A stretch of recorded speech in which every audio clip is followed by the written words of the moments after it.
What's up? It's the Touchdown Hoedown. Final thoughts. It's Saturday. That means we got to get ready for week. What is this, week 7 of NFL football? No one knows. No one knows. But all I know is it's another week of football. There's a good slate. Lots of money to be had. If you're missing the Tuesday show, I'm sorry. We can't. Me and my man John only have so many hours in the day, so we decided to really focus on this Final Thought show that gets way more views and people are way more interested in our thoughts. So that's what we'll be doing. What's up, new guy? I'm the Degenerate 75. I'm a high-limit DFS player who is here to help you not suck so bad at this. Because if you don't know, this shit be tough. So with that said, let me introduce my partner in crime who knows as much about this shit, if not more than me, John Gold, JD. How you doing, brother? What's up? Looking forward to breaking down this week's game. Are you ready for the Josh Jacob chalk? All you can eat, brother. Oh, it's man. all you can eat. And it's so gross because he is a good play. And like earlier in this week, I knew he would be chalk. And then just seeing the ownership projections, and I honestly think 35% is probably like a pretty conservative estimate of what he'll end up coming in at. I could see him hitting 40 in single or 45 even in single entry. What's grosser chalk? What's grosser chalk? Jamal Williams like 4 weeks ago? Who was it last week? Was it Eno last week or Josh Jacobs this week? Which one is the most gross? I don't know. So the crazy thing is they actually all had really good workloads. That's Eno last week had an elite role. He didn't get there in box score, but he had an elite role. The same thing. I mean, Josh Jacobs hardly comes off the field. He's involved in the pass game. His role is elite. And so it's really hard to fade these guys with these elite roles. And like, not saying they can't fail, but like their ceiling or their floors are so high, just given that they handle like 80+% of their team's work. Sounds like John's going full wiener mode this week. I can already hear the rationalization kicking in. Awfully early in the show for wiener mode, but okay. Hey, new guy, you need to know. Here's the schedule right here. The big guy's busy all the time. I do college football. I do a lot of NFL football, and I also do golf. But no one cares about golf because it's swing season, and who cares about money? Am I right? By the way, if you're here for the drawing, first of all, you should be here for my personality, not for the drawing, you dickhead. But just so you know, it's right there. There's the big wheel. I'm going to be giving away a Millionaire Maker ticket that you get to make with me and my buddy John, and then we'll split the profits with you. Like, if we win, you get $500,000. John doesn't get shit. I get $500,000. You get $500,000. It's a sweet deal. He gets a high five and a thanks for the help, brother. I'll toss him like a hundo, okay? So chill out if you think I'm being mean here. All right, let's get going. So much to cover. Shut the fuck up and go. All right, contest selection. We talk about this stuff every week, new guys. So we're not, like, if you really want to know about contest selection, it's the most important thing you're doing wrong right off the bat, other than, like, playing donkey chalk all the time. So we're not going to dive into it. Go check out the old shows because the lessons are still there. John, do you have anything you want to talk about contest selection, any specific contest or just general strategy for the people, or do you want to just move the fuck on?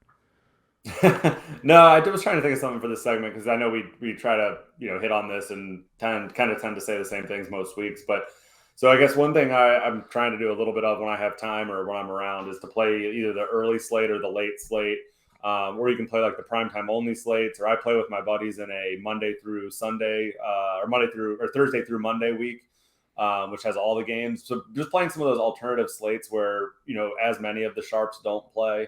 Gives you an opportunity to like maybe play in a little bit softer contests. And you can also play, like, you don't have to play in the big flagship for each one of those. They have single entries for those. They have small field stuff for those. So you can play against smaller fields for a little bit less money, but you have a more realistic shot of actually winning. But, sir, there's only one slate. It's the main slate. And there's only one tournament, the Millionaire Maker. I mean, do you realize how many people play this stuff and think that way? It's incredible. So here's my one piece of contest selection for you. New guy and old guy who's been watching me but doesn't fucking listen. Here we go. By the way, I have a fuck counter. That's coming to this show sometime, too. That's already on the PGA channel. Come check it out. Here's what you need to realize. You're going to go chase that $1 million your whole life, and there's a better chance that you get run over by a car and have a plane land on you at the same time than you of winning that. It's just not going to happen. So here's what I really just try it for me 1 week. Go play a contest this weekend. Whatever slate you like. John said try different slates. I like that advice. Whatever slate you like, go play in GPPs. That's guaranteed prize pool. That's the tournaments, right? Play in ones that have no more than 2,000 people in them. 2,000 people is the max entrance you can play. I would like to see you under 1,000, but 2,000, I'm going to ease you into it, okay? Quit trying to think, I got to win $100,000. That'd be life-changing money. If you win $5,000 in a GPP, you're going to be dancing in the streets naked. Start having realistic expectations, and you'll have all the fun, all the sweat, and all the excitement when you hit it, and it's so much more realistic that you'll hit it playing in a 1,000-person field than in one with 236,000 people in it. That's my request of you this week, brother. Okay. Hey, by the way, doing something new. You see this right here? This is the modest 75 because that's me on DraftKings. Yeah, I'm the guy at the top of the leaderboard. We have a contest. It's absolutely free. All you got to do is go click in the description of this. You get in there. First place, you get a millionaire maker with me and John. So you can win it with a drawing, or you can just earn it by being a badass at fantasy football. Go hop in. First 200 people, get in there. Second place, I know how bad it sucks to get second place. I got second in my Discord league for Thursday Night Football. You get a free month on my Discord just for that. So there you go. All right, let's talk weather. John, have you seen any concerning weather leading into this week? Yeah, there's a few games that look like they may have some rain chances. Nothing like overly concerning. It looks like the Green Bay Washington game has some rain. Cleveland Baltimore has some rain, and Chicago the Patriots has some rain. And then it looks like the Jets and Denver have a chance for rain and wind. Which was that was a game I was pretty low on generally to begin with. Is there any chance that the rain and wind actually helps like Russell Wilson or Carson Wentz? I know I keep saying these certain quarterbacks. Any chance it makes them actually throw the ball straight into their targets? I don't think you can make Russ any worse. So sure. I mean, yeah, right? It's like you can't make it any worse. So it's like when your golf game's off, just go play in like gale force winds, and it'll probably help you hit the ball straight. It's a little strategy I've came up with over the years. Any other takes? John's checking his phone, everybody. Terrible YouTuber. Terrible YouTuber. I know. I was making sure your audio sounded good, my man. Oh, does it? Okay. I hope the editor's checking him. Okay. Hey, while you're here, new guy, go like and sub. No ads on these videos. All I ask is you like and sub. Let's get to the slate. This is Run the Sims. If you don't know, it's the best tool-assisted site out there. Me and John swear by it. We use it. We use it for Showdown. We use it for week-long. If you want to check it out, they have week-long, month-long packages, 20% off using my code DEGEN75, DEGEN 75. John, you want to start at the beginning or you want to start at the end? Because both of these games that sandwich this slate are both pretty appetizing, in my opinion. Yeah, so this is another one where we have like a lot of we're still 2 weeks into the buys now. We have a lot of decent teams on the primetime slates. And so with 4 4 o'clock games and 2 of our highest over-under games coming in the 4 o'clock slate, like I know I feel like I say this every week, but this is another slate where you should be thinking about what your strategy is for these late games. I think in particular, this Chargers-Seattle game is going to be very popular. It has the highest, right? Yep, the highest over-under on the slate. I think people have seen pretty good success targeting games with the Seattle team in it in terms of hitting like ceiling outcomes. And so I can see that being like a really popular game. So just like macro slate view, I would be thoughtful in terms of what your plan is for those 4 o'clock games. I actually think the KC game is going to come in less owned than it should because people will see like KC against a pretty good defense in San Francisco and assume that they'll get shut down, like similar to what we saw the Bills do to them. But I actually think KC actually has a decent chance. So I would use that as my pivot game probably. If I was like general, just thinking of like high level strategy. I think if I did well in the early 1 o'clock games, I would look to play that Seattle Chargers game. But if not, I think the Houston Vegas or the KC San Fran game would be my preferred pivot games. So the Houston Las Vegas game is not going to be chalky other than like a couple specific pieces, right?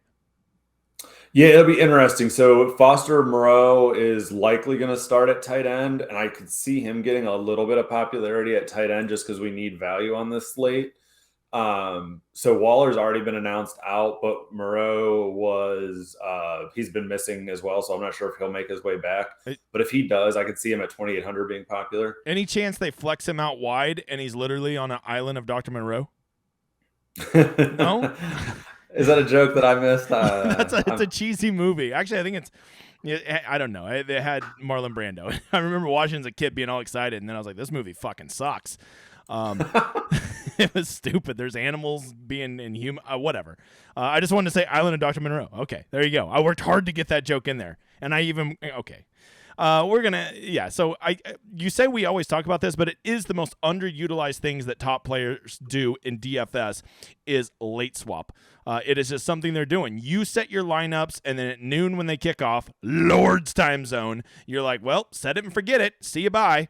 And you just fucking forget about it, right? Whereas like the top players are sitting there looking at how their lineups are performing, how their early correlations are doing, how their one-offs are doing, and if they're smashing, they're already thinking how that affects their lineups heading into the afternoon. And so like if you just want to blow that part off, you're already playing like a noob, and you're already losing a big edge where you could be playing the game instead of just having picks, right? You make your lineups, and your lineup means so much to you, and you care so much about it. But like at the end of the day, if those first 3 guys in the afternoon suck, you need to go switch to all the pivots in the afternoon because that shit ain't going to cash anyways in a GPP. So get over your picks and play the game. That's exactly right. And the counter to that is, so I think it was either last week or 2 weeks ago where the Dallas D was like the uber chalk in the 4:00 slate. And so if you had a lineup that was doing well, I think you should have been pivoting to that Dallas D. And we actually saw the winning lineup in the Millie Maker in a lot of contests because Dallas's D ended up putting up a 20 burger. And so that was like a lineup you should have never had a lineup with Dallas's D in it unless you hit the early slate. And so those guys that smashed were able to put in that chalky defense that got there too. So say you're sitting in 23rd place in a GPP, and everybody ahead of you is out of minutes, and you still have your defense left, right? And you see 6 guys right behind you that are all pretty close, and you go look at their lineups, and they have just their defense remaining too. The best thing you could probably do is go play the chalkiest defense because you already have them boxed out knowing that you're ahead of them and that they likely already have that chalky D in there, and now there's literally no way they can pass you. You guys can jump other people together, but they will never pass you. And that's just playing the game, right? Whereas if you're one of those 6 guys behind the guy in front of you, you probably want to go pivot to one of the other defenses because you know he's most likely going to have the chalky defense. I guess you could play for second if you want to, but I'd rather just take the chance that defenses are arbitrary and random and just go take the pivot defense and try to jump him. That's how you do it, right, John? Yeah, and so that's exactly right. And you can think about it in like a smaller field to like get an even more take things to their extremes to kind of learn the lesson from them. So taking to extremes, if you're playing like those 3-man, say, you can literally go once the 1:00 games happen and you can get a really good idea what their remaining roster spots are, right? You can look at their lineups, you can see how much salary they have left, what positions they have left to fill, and you can get a good feel for what those spots are. And so like when it comes to making pivots, then you have an idea of what they're playing, what scores you need to beat. As you see, with 3 players, it's very easy to compare your scores, but the same idea holds true for a massive field tournament. You're looking where you stand in that massive field tournament relative to all the other scores that have happened up to that point.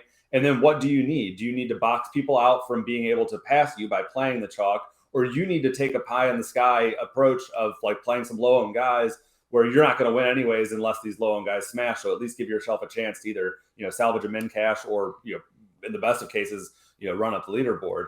But just playing the same plays as other people unless you have a massive lead, is just going to put yourself into like the middle of the field, not going to cash. You just get chunked into that middle of the field.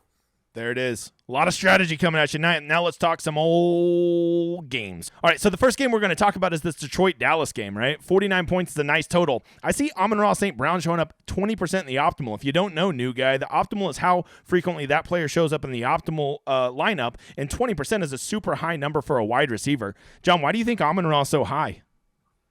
Yeah, I was looking at his inputs earlier because I was running some sims earlier, and he appears pretty frequently in mine. His input is like a 28% market share, and similar for TD receiving share. And so I think his projection his optimal rate just gets a pretty high boost from his share of this offense that, like just from a medium projection, using the over under, like should have a fairly good opportunity to put up fantasy points. My concern with Amon-Ra, aside from like coming back off injury, he's had a couple weeks now. Hopefully he should be mostly healthy, but that this Dallas defense is actually good. Mm-hmm. That's what I was thinking. And so I don't know that I'm super excited to play Amon-Ra coming off an injury against like a pretty stout Dallas defense.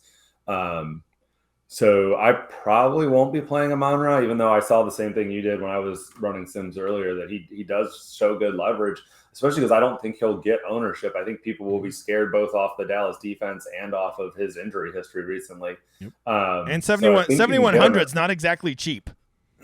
Yeah, no, exactly. I think you can get him at low ownership. I would guess like 7 to 10% or less. Like people can actually forget about him. He may come in at 5%. The only reason I don't is I think people are going to want to play this Dallas game, so I think he's a pretty natural bring back in Dallas stacks. So I could see him like not getting just absolute floor ownership of like 2 or 3% just because people want to play him as a bring back in a popular game. So speaking of bringbacks, do you have, or not bringbacks, but coming back from injuries, do you have any interest in DeAndre Swift? Or are you worried about like him being capped at how many plays he's going to have this game? Yeah, I want to hear what the reports are. When I was reading this morning, like reports said that he's going to play but be limited, and you never want to see that on a running back. Or really anyone, but definitely not a running back.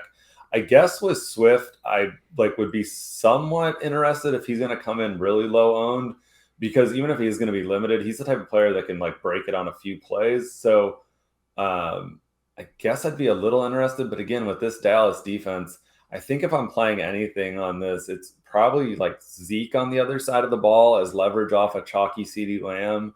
Super chalky. Or like 22% Michael CeeDee Lamb is crazy. Yeah, it's really hard to play a wide receiver at that. Like so I'm like debating whether or not I eat the Josh Jacobs chalk this week. And like at a running back position, I think it's easier, one, to like feel like you have a better handle on what their workload is going to be. And like I think their efficiency is a little easier to predict as well. With a wide receiver, it's really hard to predict both efficiency and just what their role is going to be game to game, except for like the true alphas. Right. So I will say this: CeeDee Lamb Lamb is going to get way more quality passes thrown to him with Dak Prescott at quarterback over Cooper Rush. We can agree to this, right? Like he's going to get more quality targets. Oh, I think Dak's a better quarterback, so I think in terms of like Dak getting in there, he will. But I also think Dak's a better quarterback, so Dak can spread the ball out more. I think when you have a lesser quarterback, he tends to get locked in on like a first read and like goes to his safety blanket, being CeeDee, like pretty regularly. Whereas when you have Dak, he's like more apt to be able to hit all of his reads and like move through those more than just locking into CeeDee and like just peppering the shit out of him. I can see like we know Dak loves Gallup, and so like if they're both healthy and playing, I think Gallup represents like a pretty good pivot as well. All right, is this a game you're going to stack? Yes or no? I want to see what they say about Dak, but if he's fully healthy, I'm somewhat interested in stacking Dak. Yeah. Okay. There it is. I'm interested in a Dak stack too. And the nice thing is Detroit always has good run back options. Detroit, Carolina, disgusting. What's Carolina's total here? Implied total 14 or something like that? Ridiculous. 15. Yes. How dare I disrespect your team? To me, it's so sad. Is this not Fat Lenny time right here? Or is this one of those games they get so far ahead they even rest Fat Lenny? Yeah, so I actually was thinking that Rachaad White could be somewhat sneaky if Fat Lenny does get rest, because like Tampa's not going to need to score points, right? They'll be able to do whatever they want to do. Yep. And so why do we want to go run Fat Lenny into the ground? Why not let him take a back seat and rest and let my boy Rashad take 50% of the work? I probably won't play him in DFS, like except for maybe like the Millie Maker.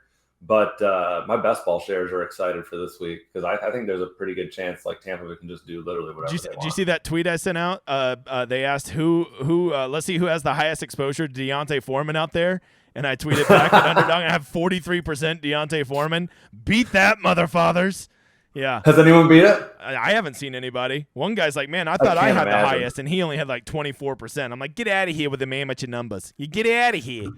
I think I'm right in that mid-20s range. I mean, you're the one that got me where every time it was the 16th round and there was nobody that I liked, it was just auto Deontay Foreman. Just every 16th round I took him. Or 18th round. That's one thing I'll probably spell next year is like trying to get a little more diversity in those later rounds, because I was doing the same thing with like the same three backs mostly, like Isaiah Spiller, Deontay, Josh Kelly. Like there was like a handful of guys that I was grabbing at like the end of drafts like consistently. That I probably need to diversify that a little bit more next season. Hey, I don't know. I got to put some more thought into best ball because right now, knock on wood, things are going pretty well. Hey, same here, brother. K. Dotton. The optimizer seems to love him. 2,700, worth it as a punt? Yeah, I think Bray is out again, and so that I think definitely makes sense. My only play is like, do they really need? Like that is my concern: is do they need to do anything to score points? Like, yes, they'll score, but if they score 21, does everyone just hang out and they win 21-3 because our but Panthers if literally they can't win do anything. 21-3, Cade Otton could have 5 catches, 60 yards, and a touchdown in those 21 points. Absolutely, and he's only 2,700. That's a smash. That's a smash. If yeah. you get what would that be? 17 points. Smash. All right. Let's move on to this one. When I first saw games this week, this was one of the sneakier ones. But now that I'm seeing this line, I don't know. Maybe I just want. These are two teams I just always want to believe in. I think that's why I thought it could be a sneaky shootout game. Jacksonville and the Giants. Is there anybody in particular in this game that stands out to you? And am I an idiot for even considering this having any shootout potential? I don't ever want to say anyone's an idiot for thinking a game can shoot out, but yes. I just don't know that the Giants can hold their own. We haven't seen Jacksonville be like super efficient on offense, and they've been decent on defense, although they took all my fucking money last week by playing the Jags D. But I actually think this is like a pretty gross spot for like almost everyone involved in this game. I might be interested in Wandell at 4,500 just because he needs some salary savings. Where's he at on here? Where's old Wandell? Why? Run the Sims is not putting respect on Wandell's name. They say 0.4 he'll be in the optimizer, but I see he's electric. I know he he only played like 13 snaps last week or something like that, right? Or maybe it was 13 routes or something like that, but he did not play a ton. So maybe that's what they're factoring in. It's hard to score points when you're not on the field, a wise man once told me. The other reason he's not like projecting that well in their optimizer is the inputs. His target share, they only have him at a 10% target share. They have him at like a less target share than Marcus Johnson, Richie James, almost the same as David Sills, who literally runs wind sprints. Can I get you on some Christian Kirk, who's finally back down into the 5,000s, which is where Christian Kirk belongs? Don't you feel like he's shown that he can do well in this offense? Yes, he's been shitty for like 3 or 4 weeks, but $5,900 Christian Kirk kind of does it for me. I don't know. I don't think his ceiling is much higher than like 14 points, honestly. That's my biggest worry. I don't think he's winning you a GPP. Of course, I fucking said that about Andy Dalton on Thursday Night Football, and Andy Dalton shoved his great big cock down my throat. So what the fuck do I know? What a statement from John. All right. So fuck this game, I guess, is where we're going, right? Even the defenses are too high to consider. All right, fine. We're moving on. Is Jonathan Taylor back? Because I'm reading that he's going to be back. Is he going to be limited? He has to be. He practiced in full this week. I think he has to be back. So why this team needs him to be at back. 8,100? Why does the optimizer hate him? What the hell am I missing here? Let's see, what's his input look like. His input's good. They must. Yeah, no, his input's looking good. I think it's just the low team total, only 20 points. Do you think it has anything to do with Matt Ryan as like the new Tom Brady, and he's unstoppable, and he throws for 400 yards and 3 touchdowns now? Let me tell you, I built one lineup already this week, and it's a Matt Ryan set. Oh, you're so gross. In this game? I literally only wanted to see how it would work. I'm not going to do it. I was just building, but I actually did like the way it fit together. You have too much free time if you're just making Matt Ryan lineups for fun. I don't know what the hell's wrong with you. Well, so I actually really I was listening to, I can't remember the fucking dude's name. I feel real bad. But he was talking about like just basically building lineups to get a feel for how the slate works together and like what pieces work together and just sort of like what roster construction you get funneled into just by like playing around building lineups, and had some downtime, so I was building some lineups. All right, so the only one I saved was a Matt Ryan lineup. So tell me why Jonathan Taylor's not the nuts this week. 8,100 for a dude that just feels, I hate to use this term, but is that like, tell me why he's not the nuts play here? Is Tennessee like the world's best run defense or something? No, I think he's a fair play. I think the general trend this season though has been to pay down at running back and pay up at wide receiver, like both in terms of what has been having success and what the field is doing. So I would guess you can get him at pretty low ownership. Let me see what I've got. He'll be less than 10%, I bet. Yeah, I was going to wonder if he was going to be 5, which is like almost starting to get to be the D. Henry rule. Is there anybody else you like from this game? Michael Pittman seems like a pretty high leverage play. Yeah, when I built stacks, I had a Ryan Pittman Pierce stack, and it was pretty decent with a bring back of Nico Collins. Yeah. Okay. Okay. I like that. So I think what's interesting in this game. Oh, I'm sorry, not Nico. Yeah, I was gonna say Nico Collins. I'm like, who the fuck are they playing? I was looking. No. This was the Robert Woods stack. I had actually Nico is in that lineup, but he goes with my Vegas. I think I've got remember who I have from Vegas. Probably Josh Jacobs. So as a one-off, is there any one-offs you would play from this game? I think Alec Pierce is interesting. It's like a slate where I've been trying to find dudes that are going to get value or get some run. I think he showed on that primetime game that he can ball for a rookie. He can run some routes and make some moves. So I think he could get there on volume at 4,600. I don't mind Alec Pierce. I would agree with that one. Let's move on to Green Bay and Washington. Very low total. Man, I got to tell you, this is coming out of nowhere. I feel like Allen Lazard is due for a 30-point week. Do you know Allen Lazard has had over 100 yards or a touchdown in every game he's been healthy for the last 6 or 8 weeks? Well, if you're telling me that Allen Lazard is the greatest wide receiver ever, I already know that. That's why I'm saying he's going to get 30. That's a really weird, really weird way to spell Romeo Doubs. Yeah, right. You like? Oh wait, are we about to do another bet? I'm pretty sure you're already into me for like 6 Millymaker tickets. Do you want to go Lazard versus Dowds? Oh, I would take Doubs straight up. Yeah. All right, cool. I'll take Lazard. Wait, you want to go double or nothing on the 6 you already owe me? I think I owe you 2. Okay. Although I'm not even sure because I wrote down Duvernay over and then I didn't write who you picked. So someone that beat you. That's who I picked. Someone that beat All Duvernay. I know is Duvernay scored 1.8 points that week. So you heard it here. We're double or nothing, everybody. I've got Lazard versus Dowd. Straight fantasy points. That's all we're going. Oh, love it. DK points, yep. Tell me why you love Dowd so much. Oh, I don't. I actually don't like this offense in general. I think Green Bay might be a train wreck, but I think Doubs is just more talented than Lazard. I'll take him over Lazard. Plus, he's cheaper. I mean, not that it has anything to do with our bet, but in terms of DFS, he's cheaper as well. Honestly, I don't know that this is a game I want to get to. I keep hearing like a lot of the industry talking about this is like a get right spot for Aaron Rodgers, and I get the Commanders are bad, but like $7,600 Aaron Rodgers. I can't do that. Wait. Yeah, I'm sorry. I looked. That's Aaron Jones. Sorry. Where the hell's Aaron Rodgers? Aaron Rodgers. 5,600. Oh, 6,000. He's 6,000. I'm sorry, 600. Yeah, that's much. I was like, Aaron Rodgers at 7,600 is laughable, but at 6,000, that's not that bad. And you know what? If I'm gonna run him, I don't mind stacking him with Tanyan. I don't mind stacking him with Dowds, and I don't mind stacking him with Lazard. So he has 3 nice pass catchers to rotate. You just got to hope Green Bay doesn't get stuck in that circle of just running the shit out of the ball. Yeah, or that they actually can have any sort of efficiency on offense. They looked absolutely miserable last week in Lambeau. So Vegas doesn't seem to think they're going to be very efficient in this game with a 41-point total. Yeah, and it's also like the Commanders. Do we really think they're going to do their part to make this like a game that you need to have? I could see the Packers putting up maybe their 24 share, but unless Rodgers throws 4 touchdowns, I don't. Can I just put this out there? I think Taylor Heineke is the highest optimizer leverage play out there at quarterback this week. How do you feel about that, John? I want absolutely zero to do with that. All right. Let's move on to a game that I like. Finally, a game I like. I literally have zero. You feel like I don't have big opinions on the first 5 games because I didn't fucking like them. It's pretty simple. But I do like this game. Cleveland versus Baltimore. I think people do this so often every year where they kind of get in their head that this team is like this because it's how they've been for the past couple seasons, and they fail to grasp what teams are this season, right?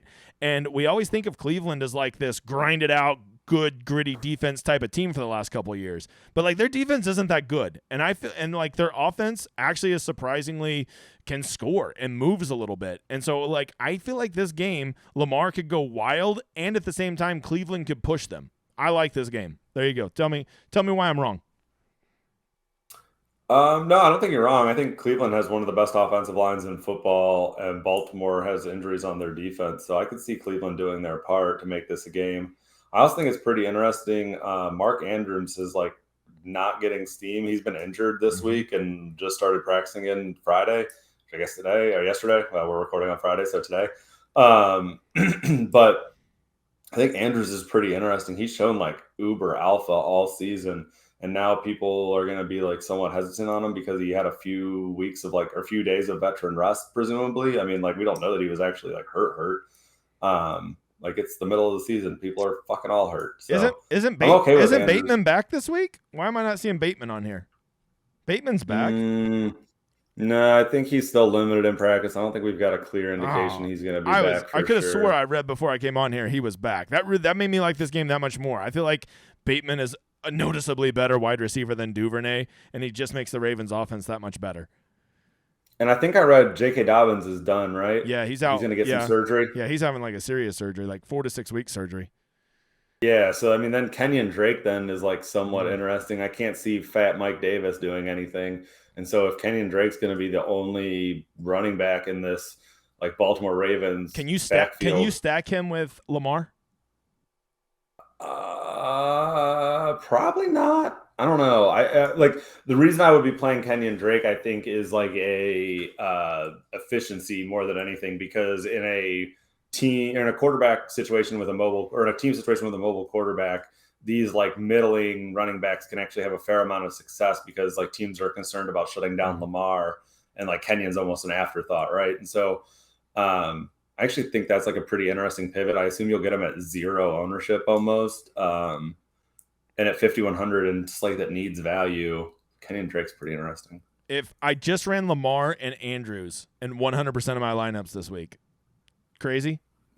No, I support that. I even like the run backs. I like Cooper and Njoku as run backs. And I got to tell you, Donovan Peoples-Jones, old DPJ, starting to show a little bit. Am I talking myself into a Jacoby Brissett stack right now? Is that what I'm doing? I much prefer the Lamar side. Well, of course. Really. But I think they are good run backs. You prefer Lamar over Brissett. How brave of you. How brave of you, sir. Point adjusted, I still prefer Lamar. Or dollar adjusted. All right, Atlanta, Cincinnati. Hey, do we have any word on T. Higgins? He's back, right? He got 10 targets last week. If he played last week, he's full participant, so he's going to be back. It seems like Cincinnati's offense really started to figure something out last week. Jamar Chase had the big week last week. Higgins still had 10 targets. Is this not like T. Higgins goes off week? So that's been the industry narrative this week, and I sort of hate it because it does make a lot of sense, especially because Atlanta's been pretty good against number 1 wide receivers. And so to the extent we think Jamar gets jammed up, like we just saw last week, number 1 gets jammed up, and then Josh Palmer gets peppered with targets, right? And the Big Mike just basically disappears. And so I think, I mean, it's not exactly the same situation with Arizona's pass defense. They're not like there's no Surtain over there shutting people down, but I think this is like, that's a pretty decent narrative to buy into, that Jamar gets shut down and T has a game. But I think that's like a pretty popular narrative. So I would want to probably mix in like a Hayden Hurst into that stack, or even a Mixon maybe into that stack, just to like try to be a little bit different. I think if you stack Burrow, Chase, Higgins, you're going to be super with the field. Can Atlanta push the Bengals to get a Burrow stack there? Mariota's been like decent at times. I'm hesitant to say yes, actually. This is shaping up as one of those chalk games, right? Just look at all that ownership, right? Higgins, Chase, Mixon, Burrow. They're even Drake London and Hayden Hurst are getting pretty decent ownership, and Kyle Pitts. That's a lot of ownership in one game, right? So this game seems a little chalky. So if you're not in love with this game, this could be a pretty bold game to fade, right? Or just get a little piece of, maybe in a different way. Maybe go play Tyler Algier or something like that. Yeah, I think that's exactly the way that I'll be approaching this game. Is I don't think I'll be playing Burrow stacks. He burned me last week, and I don't think I'm going to chase that performance again. Yeah, Mixon. I think Mixon would be a good way to get some of this game. He could go off, and Burrow and the receivers could have pretty meddling games if Mixon goes off. I think that's a really good point. And then on the other side, if you're looking for a pivot off Drake London to the extent he's going to get ownership, I still want to watch that because I actually like Drake London quite a bit. But if he's going to get ownership, you could play Olamide Zaccheaus, or whatever the fuck this dude's name is. We saw him catch a touchdown last week. Mm-hmm. And so, like, I mean, if you're looking just for another person that's a body in that offense. I will tell you, I've been following my rule this year. Don't play second and third receivers in shitty offenses. He would definitely qualify as that, and it's been working out well. So that guy is not getting in the big guys lineups. Mariota, could you run a Mariota stack? Man, I think I've burned my Mariota dollars for the season. If you're playing the Millie Maker, you can definitely play a Mariota stack. Well, he just doesn't get a lot of volume. That's the problem. He has to get a lot done with his legs because he just hardly passes, and he doesn't chunk it down the field very much when he does. What's the Atlanta DST cost? 2,400. I think I like playing the Atlanta DST some too. Oh, absolutely. Yeah, they'll be in the rotation for sure. Yeah. All right, let's talk about the worst afternoon game. I think that is not a very bold statement on my part. The Jets versus the Broncos. Breece Hall just continue to be a badass, or is he going to slow down? What do you think? 6,200 is a very fair price tag. I got that as a 4:00 game. Yeah, no, sorry. Yep. We're in the Lord's time zone here. You live over in Slapdick time, so it's the 4 o'clock over there. It's 3 o'clock here in the Lord's time zone. Oh, I thought you said it was the last early game. Sorry, I misheard you. Gotcha. Okay, so I don't think that's what I said. I feel like you just wanted to besmirch the Lord's time zone. That's what I feel like. You're lucky this ain't a Sunday or you fucking burst into flames. So this game is interesting. We're probably going to have Brett Ripien starting for the Broncos. Russ is a game time decision. I think Russ did his dad play in a Super Bowl? I don't know. Is that the Redskins' old quarterback, Mark Ripien? You don't remember him? How old do you think I am, sir? Dude, I'm 2 years younger than me, and I remember him. Okay, well, no. The answer is no. I don't remember who this dude is that won Washington Commanders a Super Bowl. Pretty sure they beat my Bills. I think that was 91 or 92. Get a life, pal. Sir, 91. I was 5 years old. When I was 5, I already have fucking baseball stats memorized. I don't want to hear it.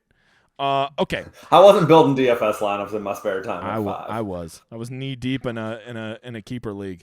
All right, Garrett Wilson at Christian school, and I had other worries. Garrett Wilson, you like him at all? With Elijah Moore being a bitch and saying trade me, you gotta like him, right? So that's really interesting. So I keep seeing updates from Underdog saying he's not going to play, but then Underdog will add like a snarky comment at the end, like, "But the Jets still aren't going to fucking trade him." And I'm like, hey, relax, Underdog. Yeah. Quit tipping your hand, brother. Like, how do you really feel about this shit, Underdog? Because they're like, Elijah Moore is sitting because he's whiny and wants to be traded, but the Jets say, "Fuck him! You're sitting on our team until November." Can I tell you that I'm shocked that the Jets defense is only 12%? That seems like a smash chalk spot right there for the $2,600 Jets defense against a backup quarterback. They will be higher owned than that. I've actually heard a couple people in the industry already talking about them being a really good play, particularly if Russ doesn't play. Yeah. I bet you the Jets will be 15+%. But like, man, we've seen the Jets be a good defense, and they're a defense-minded team against an offense that is fucking dog shit. And so this is like one of those opportunities where you need to be cognizant that this is going to get steamed up. But if you have a lead off of the 1 o'clock games, pump the Jets D and fist pump. Let's go. But if you don't have a lead, you probably can't play them. So you need to be thoughtful of that. Is this Greg Dulcich 18% projected ownership a real thing? Because if it is, I'm going to fucking fall over laughing. Yeah, man, we saw him on. I know, we were all over. We killed it at Monday Night Football. But we don't fucking overreact because a guy caught one pass when they forgot to guard him. Yeah, so I think that's where we talked about the two other $2,700 guys that I think make a ton of sense as pivots off a cheap Greg Dulcich at $2,500 and 18% ownership. Get the fuck out of here! Get out of here! Let's see what I've got him at, just out of curiosity. Man, so like if Russ is out, we can't even consider Sutton or Judy, right? I wasn't going to consider Sutton or Judy before Russ was going to be out. All right. We're moving on. Yeah, I've got him at 15%, just under 15% ownership. So gross. What are we doing? All right, whatever. Houston and Vegas. Everybody's going to play Josh Jacobs. If you play Josh Jacobs, what percentage do you need to play him at so that you're not a piece of shit that's paying the rake? So I guess that's probably not the exact answer. And I feel like in golf, I have like a harder stance on this. In NFL, you need to be like, I'm okay playing under on the field, but I think you need to be extremely thoughtful in when you do play him. Like, again, this is a 4 o'clock game, so you shouldn't be playing him in lineups that you haven't already smashed on. And I think he's fine to like put in, but at his price tag, $6,500, you need to have a thoughtful plan. Are you going to pivot just to Dameon Pierce, but he's still got, some ownership, maybe half the ownership? Or are you going to try to like go down to Kenneth Walker at a ton of ownerships? You can't really go there. So you can't go to Eckler because Eckler's way too expensive. So basically, now you're talking about putting him in the flex and going to a wide receiver, or you can go Jeff Wilson and hope he still has a role once CMC is in town. It's just not a lot of good pivots. So you're sort of, once you put them into your lineups, you need to be, I guess, yeah, like you said, you need to have a wide receiver pivot probably. Yep. or you can get a little bit of an ownership break going to Pierce at $100 less, but it's not going to be massive. Or make sure you always pair him with somebody else that's decently expensive in the afternoon. So then you could maybe, move to OJ Howard or whoever you want, whatever punt, and then an expensive guy too to mix it up. Yeah, then you could get Eckler that way. Yeah, exactly. Yeah. That's another thoughtful point. Though you need to have a plan, though. I don't think you can just build a lineup with the thought, like you said, set it and forget it with Josh Jacobs in your lineup and just hope things go your way or whatever. Like you play the Jets defense and Josh Jacobs, and you just the 1:00 slate happens, and you don't make any decisions based on the information you gained from the 1:00 slate. I think you're doing yourself a big disservice. Could I talk you into a David Carr stack? And then just hope that they're a passing fest and Josh Jacobs only gets 12 points? That's pretty interesting. I'd probably just rather play Devontae naked, but I think that's like pretty interesting. 5,900 Carr is definitely viable. And Renfro is a very appealing stack with him. And the island of Dr. Moreau is very interesting. He has some really cheap stack options, and it frees up your lineup to go do some pretty creative stuff with the other positions. So Run the Sims doesn't have an injury tag, but I was like 90% sure Renfro's not playing this week. Who's not? Is he not? Well, I will notice they just had Russell Wilson on there too. Yeah, so it's saying that Renfro did not practice. Well, I mean, doesn't that just open up more value? Doesn't that make our boy Mac the nuts again? Yeah, I mean, you could play Adams Mac stack. So why this is double potent is if my Carr stack gets there, right? I go run him out with Devontae and Collins or whoever I want, the two guys, and he gets both those pass catchers there. It's very little chance that Carr and two pass catchers get there, and Josh Jacobs still has the kind of game that could break a slate. So it's like unless he is catching a touchdown or two. Exactly, but I said it's rare. I didn't say impossible. So. That's a way to really, really get different, right? Like if those guys are doing well, it usually means Josh Jacobs isn't doing so well. Yeah, and that's exactly like the type of stuff that you should be thinking about in terms of winning a slate is if 30% of the field is going to play Josh Jacobs, like you can get a huge amount of leverage playing a different angle of this game and not playing Jacobs. Because exactly what you said, the games that Jacobs has a smash game, well, those lineups you built are dead where you didn't play them. Those lineups are fucking dead. And so it doesn't matter. And then on the times where he doesn't have a smash game, you jump 30% of the field. And like in talking of getting out of that middle of the fucking tournament where you're either like competing for a min cash or like, finishing 55th percentile or whatever and not cashing, like playing 30% Jacobs is a large part of the reason why you finish in the middle of the field. So I think we just decided I'm running a Derek Carr stack. Thanks, big guy. Appreciate it. I like where you're at tonight. All right. Highest over-under Seattle and the Chargers. When I first looked at this slate, I said I am playing a Justin Herbert stack. I don't give a fuck about anything else in this world. He's actually starting to look pretty good. I love stacking him with Eckler because he throws to Eckler, I believe, every other play they run. And he has, if Keenan Allen's out, they have pretty concentrated usage at the wide receiver spot. I think he's going to be out too. Who? Josh Palmer. Oh, shit. Palmer's out too? Damn. Yeah, so that really opens up some value. Sorry, I didn't talk over you. I think he actually got concussed on that play we were talking about. Yeah, and he played the whole game. Pretty bad. Yeah. Yeah. I mean, he literally did this with his head. Like, he was like, oh, my fucking brain. And they're like, get back in there. Let's run a slant. So it's just, it's like you always say, hey, at least it's just his brain that's hurt. It'd be terrible if it was a hamstring or something serious. Yeah, exactly. Okay. So, I mean, you're telling me that a guy like DeAndre Carter is about to just be a fucking smash play with my Herbert and Eckler stack. And I still got Big Mike. That's fair, but I assume you're going to get Big Mike super low owned too. People saw him like get totally shut down in that primetime game. So I can see Big Mike coming in really low owned. So if you want to stack Herbert, I just stack Big Mike. He's the alpha there. I think he's like in a good spot to get a bounce back game. Like big dogs like that. I mean, not that he's like been a historic stud for too long, but he is the number one here right now. And number ones don't want to have back-to-back shit games. I can assure you there's plenty of ego involved that like those dudes don't want to have two bad games in a row. Let me ask you something. I see Kenneth Walker III here. He is showing negative 21% leverage, which is how owned he'll be versus how often he shows up in the optimals. That's one of the lowest numbers I have ever seen. Why does the optimizer hate Kenneth so much? I mean, yeah, I'm not sure. He has like a good role in that offense. It's not like anyone's really like jumping at him for carries. And it's not the Chargers aren't necessarily world beaters in terms of defense.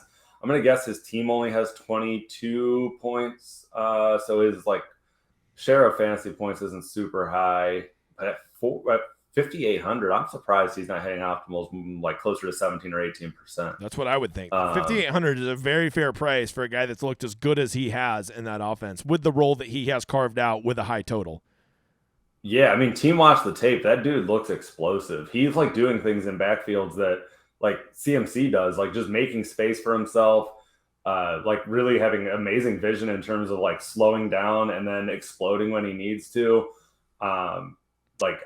He's one of the guys I really regret not having more of in my best ball portfolio. So if I'm going to run a Herbert stack, who's the best run backs from Seattle? DK. Do you say that every week? I love DK. Is he ever going to produce? I don't know, but that dude's a fucking grown man, dude. All right, you say that every week too, and he puts up stats like a little whiny bitch. All right, you in or out? I'm just saying, I'm glad it was Andy Dalton's little wiener, not DK Metcalf's giant wiener that got rammed down my throat. A lot of wiener talk down your throat tonight. Okay, Tyler Lockett, 5,800. He didn't practice Thursday. Do you have any updates on his injury status? No, I don't. You never like to see did not practice, limit practice. Like that feels like he's just trying to gut it out. Yep. If he's going to be uber chalk, I'm fine to not play uber chalk Tyler against like a team that I think's better against the pass than they are against the run. No, I'm good on Tyler Lockett. All right, let's get to the last game. Kansas City versus San Francisco. Who's you got? Hey, so stepping back to that game real quick, if Noah Fant's got an injury designation, but I think he's like slowly showing he's actually I think Run the Sims is just running a little behind today. I think Justin got a little busy because there's been a lot of these that have been off, so I wouldn't read too much into that. Okay, good, because I think I like Fant better than Disley. I think he's like, I mean, we know he's more athletic than Disley, but yeah. I think he's showing that he can be the preferred pass-catching option there. For sure. All right, last one, Kansas City, San Francisco. Boy, this seems like a really good game. Seems like a really good game. Is this finally the one where Kittle goes apeshit? Is this our random 30 burger from Kittle? I don't know, but I really like this game, and I don't think you're going to have ownership on really either side of the ball. Like Deebo Samuel looks like he may be the only player that gets any kind of real ownership, which seems like an absolute sin on this slate. Like we don't have a ton of alphas. There's not like any spots where I'm jumping up and down to play. So why don't I just play one of the best quarterbacks in football at like 4 or 5%? Yep. And who would you stack him with? I mean, I only want to stack him with Kelsey is the problem. I don't really trust any of their receivers. Juju had his random one spike week, so his stats don't look so laughable. MVS had his random big week 2 weeks ago. Who are you stacking him with? So predominantly it would be Kelsey, but I do want to mix and match some of these other guys. I probably would do a fair amount of double stacks, some singles with just Kelsey, but a lot of doubles with Kelsey and then one of these other guys, either Juju, MVS, Hardman. I'd even throw some Sky in my Millie Maker lineups. We haven't seen him like get a ton of usage yet, but it's coming. It's coming. We're getting to that point of the season where the rookies start to get a little bit more involved. Yeah, and I wouldn't play him like I wouldn't ever just play a Sky one-off, but in my Mahomes stacks, I think it's worth taking a shot on Sky and big field stuff. I mean, you're going to get him at no ownership, and he's value. He's cheap. I don't know that he's value. I think he needs to have a role to be value, but he's at least cheap, and if he hits, he's value. So I actually really like this Kansas City side of the ball, and I'm like trying to build lineups earlier. I think Herbert and Mahomes may be my only quarterbacks unless I go one cheap, like either a Ryan or Carr. Yeah, Ryan there it is. Carr. Come over to the dark side. All right, if you do run a Kansas City stack, who's your favorite run back? I assume Debo and Ayuk, right? And Kittle. Well, are you going to run a double tight end? Are you okay with that as long as it's Kittle and Kelsey? Yeah, I'm totally fine with a Kittle-Kelsey double. I'm actually good with Kittle. I'm good with chasing that Ayuk ceiling game again. I don't think anyone's going to go back to him. I think it's fine to play him again. He's going to have Debo 4 of them during the year. Why can't it just be back-to-back weeks? Yeah, absolutely. And then I want to hear what they say is going to happen with Jeff Wilson and CMC. I'm going to guess CMC is like a god-awful play and probably just like can't be played. You can't. I thought I already saw DraftKings said you can't play him. Did they say you can play him? I saw some little notice at the top. I thought normally when they put that out there, it says, if you play this guy, you'll get no points, dipshit. That's usually what it says. I didn't even read it. I just assumed that's what it said. Let's see. CMC has been traded to San Francisco. He will not accrue points for Carolina. Please check your Dipshit. lineups. Don't forget to read the dipshit part. Dipshit. But I don't care if he accrues points for Carolina. Can he accrue points for fucking San Francisco? Exactly right. Damn you, DraftKings. I got a new host. I I got a new host today. Shout out to my new DK host, you motherfather. Okay. He said he'd watch the show. We'll see. We'll see if he watches it. All right. Shoot that motherfather a note, or let's test him. Hey, if you're watching, DK host, you better text me. You better text me if you're watching this and say, "Good show, you motherfather."